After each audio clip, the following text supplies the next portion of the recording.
a fight that everybody's talking about. You know, this boxing game is crazy, and that with 4 weeks to go, 3.5 weeks to go, you've got a guy who gets a spider bite or whatever happens, and all of a sudden Dereck Chisora needs a new opponent.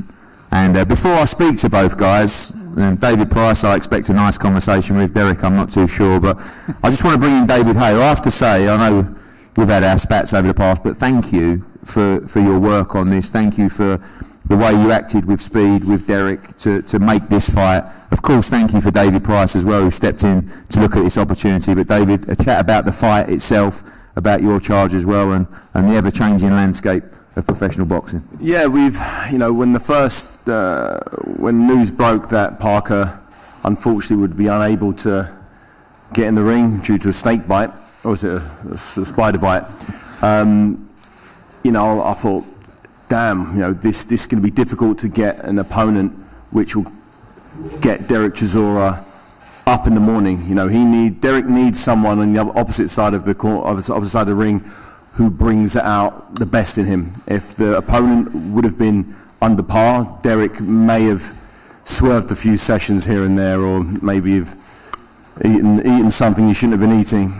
But David Price is a weapon. He's just, look at the size of him. I've sparred with him probably 100 rounds over the years, and I know firsthand that there's genuine world-class power. And I'm not exaggerating. I'd say David Price is the second hardest person I've been hit by behind Deontay Wilder, and that's with 18-ounce gloves on with a head guard, So I know I've relayed this to Dereck as well. David Price is no joke, and there's one thing taking a fight against someone on shortish notice. He was at 4 weeks he had, but he was already in preparation for a fight in November, so he was in training. And when a fighter has nothing to lose, they're very dangerous. Many people sort of heard when Gerald Miller wasn't able to fight and Andrew Ruiz Jr. popped up. Everyone's like, he's only had a 4 or 5 weeks notice. Look at the state of him. He's not going to bring nothing to the table. We saw what happened there. You cannot underestimate any heavyweight. And fortunately, Dereck hasn't underestimated the change of opponent, and he's pushed it in the gym. Ruben Tabarez and all the guys at London Shoot Fighters have made sure that he's 12-round fit, and it's not just 12 rounds of plodding through. He's going to set a pace from the first round. There's no secret what he's going to do. He's going to use his fitness. He's going to use his just newfound fitness that he has, head work, body work. He's going to really bring it, and the fans are in for an absolute cracker. So I know David, when the heat's on, he lets his hands go. He knows, he wants a 12-round fight. He wants a 12-round boxing match, keeping it long. We can't allow this fight to become a long-range boxing match with someone who's an Olympic Sponda medalist, someone who's got probably 6 or 7 inches in arm length on Dereck Chisora. So Dereck Chisora needs to close that pace, close that range, and put the heat on from the very first bell, which, as I said, just keeps everybody on the edge of their seats. And this fight is going to be an absolute barnstorm. And both fighters know if they win this fight, Chisora and Price, if they know the world's their oyster, the heavyweight division is flourishing like no other time. And we was talking. I saw an interview. We was talking about Usyk. He's coming to that heavyweight division now. The WBO title may be out there bouncing around. So the winner of this fight, it's not beyond the realms of possibility that the winner of this fight could challenge for one of the world title belts. And to have said that a year ago, that the winner of Dereck Chisora and David Price could be challenged for a world title, I'm sure people would have put a lot of money on that not being the case, but here we are, and it's looking very, very likely. And regardless of the future, this fight on Saturday night is going to be an absolute barnstormer, so do not blink.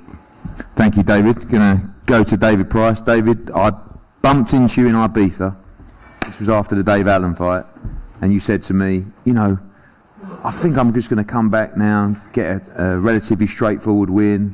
But 2 weeks before that, you said, just get me the biggest fight that you possibly can. And we planned for a fight on November 23rd in Liverpool. All of a sudden, the phone call came. And after a couple of days of negotiation, it was one that you couldn't turn down. You fancy it. And what a massive opportunity, as David said, for one of you guys to move forward and challenge for the world heavyweight title.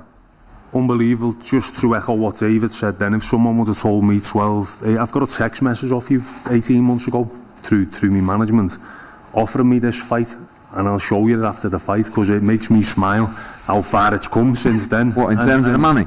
Yeah, and look, Dereck Chisora has always been a fight that coming through, when it was coming through, it was like, it's a fight we could do without, you know, when I was unbeaten and everything else, because Dereck's a bruiser. Dereck, you know, made no secret of my admiration and my respect for Dereck, but at this stage in my career, it's a no-brainer because the opportunity and the upside to it, the way I'm feeling, emotionally, physically, mentally, it's come at a perfect time for me, and it's just gonna go off on Saturday night, like David A said. I'm not the type of fighter who's gonna be on the back foot boxing trying to keep Dereck Chisora off me long. I'm gonna have to fight fire with fire because he will get close to me and he will let his hands go, and the only way I can retaliate to that is to let my hands go. So it's just gonna make for an exciting fight. I think Adam Smith put a great point forward. How you two never fought each other back in the day was quite amazing, but obviously now you get a chance to do it. You know what that is? That is a sheep going to a slaughterhouse. I want to kill this guy. Dereck. I want to murder this guy. I will swear down. Listen, I don't need to sell anything. You're not in my league. You understand? That is you right there. I'm going to deck you down. You don't understand. See, I know Dereck needs this to get himself up for the fight, so that's sound, because the last thing Dereck needs is to be shaking my hands, and because we do like each other. No, and you know, when it's cool, look, respect, you know what? That's you fine. Like the man, but this is his business. This is business, yeah, 100%. I feel like the man is a good guy. You know, when you wanted to retire, don't retire, keep going. You never know what God's going to give you in front. But this is his business. And I can guarantee you, come on Saturday, when we roll in that ring, I'm coming to seek and destroy. That's fine. That's fine. But you will walk on someone in the process, Dereck. I cannot hear you. You will walk in someone in the process of the seek and destroy. And look, it's going to be a great fight. I am happy to walk into one of them, but I'm happy to deliver loads of them. So, yeah. Okay. You know, it is what it is. But I am ready. You know. It's nothing phases me, you know. I've boxed, I've not been knocked out, but I can guarantee you, I am ready for whatever you have. You understand? Okay. Whatever you got, I got triple than you got. You understand? I am ready. You know, nothing phases me. I'm gassed. I'm pumped. You know, I'm loving life. You know, life is great to me. God is great. So all I'm saying to you is just be ready when I roll in. That's all I'm saying. Understood. I didn't get that, what you say? I said understood. Understood. Good man. Just Del Boy, just a quick one on that change of opponent. Obviously there was a little bit of beef with Parker going in. How was that period of that probably 4 or 5 days in the change of opponent? Now, you know what, when me and Nico went to Vegas for the Gloves Are Off, when we sat there, when we left there, I was like, in my head, I was like, this guy's definitely going to pull out. You know, I go back to LA, I was sitting in the hotel, I was like, he's pulling out 100%. But I didn't say that to anybody, because I knew already, I saw the fear in his eyes, you know, and then I come up with an excuse, he's going to be by a spider, so he hasn't been training, his blood has got poison in there. I was like, you know, in America, if you get bit by a spider, they give you medication, don't they? You know, and you know why I said in the Gloves Are Off, I told him, you're not hungry anymore, you don't want to fight anymore, you just want to be in there for the show. You know, you're training in Vegas, you don't want to train, you don't want to train, you don't want to fight. So I knew he was going to pull out, and I think I finished sparring, was it 10 rounds afterwards? Yeah. You know, that's when I realized, for 1 second, for a split second, I didn't like him, because he let me spar big rounds, knowing that my fight's been cancelled. I come back, and then Nico was like, oh, I was like, I'm going now. Nico was like, oh, you have to, David, you have to get Dereck. And David was like, for what? He goes, for that thing. I was like, what thing? Oh. And he was like, oh, Joseph Parker pulled out. I was like, what? I was like, so you let me spar all those rounds knowing that the guys pulled out? He goes, I just wanted to see what you could do. I was like, then cool. So what's, and he's like, there's a list of names we're sorting out. I was like, then cool, whatever, I'm going home. That was it. People talk about the power of David Price. Obviously, you're hugely experienced. You have to be wary of that, but at the same time, you've got to make David Price work. What's the tactics? Listen, everybody's got power in the boxing game. You know, everybody's got power. It's not about where it's about. He has to be aware of what I can do too. So, we're gonna come. We're gonna bring war. There's only one way we know how to fight, and that's war. I can't box. I know how to fight, so I'm gonna fight. No chance of this fight going the distance? And there's no chance of me boxing, boxing on the back foot, hitting the jab. Nah, there's no chance of that. There's no chance of that. It's just straight round, go, bing, bing, bombs away. You win this fight by knockout? He's getting loaded. He's getting knocked out, yeah. Dave, no distance, no points this time around at the O2.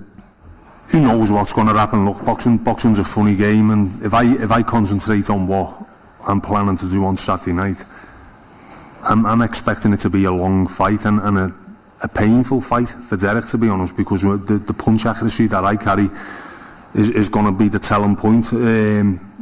But I'm expecting a knockout win for myself. Cheers, guys, and appreciate the backwards and forwards. One thing I would like to say is I have a huge amount of respect for both of you. You've taken this fight, you've taken the challenges, and O2 on Saturday night, you're going to see a night you will never forget. We're going to have heads-to-heads down here with everyone who's paired up, and everyone's available for a media. The weigh-in tomorrow, 1 p.m, Canary, Wolf. We'll see you for a great show on Saturday. Thank you. Thank you.